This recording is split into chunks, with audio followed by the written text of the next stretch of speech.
Mayor Dixon, would you like to kick us off with your comments? So anyway, you all know the stories of each one of the communities, so we're not going to go through and tell you about the disasters. We're going to share some other things post-disaster. One thing I think is super important post-disaster is you can be humbly grateful that you have an opportunity to rebuild a community or part of a community, or you can be grumbly hateful that it happened. Also, I would caution that you don't make life decisions rapidly. You're in a grieving process, you've had tremendous loss, you've had friends and family that have lost their lives, loved ones you know. Don't make those life decisions rapidly. Never give up,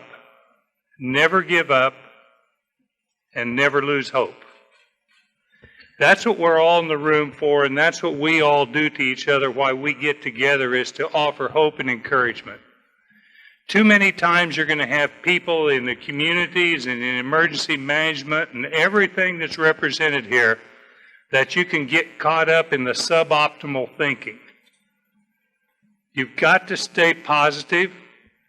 Not everything's going to work out, and you have to be humble enough to say, this isn't quite working.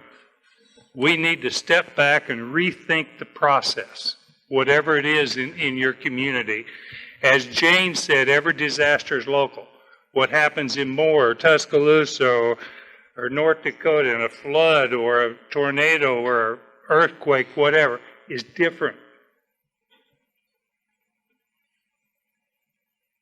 We're just called to share with each other hope and encouragement, what has worked, what has been extreme challenges.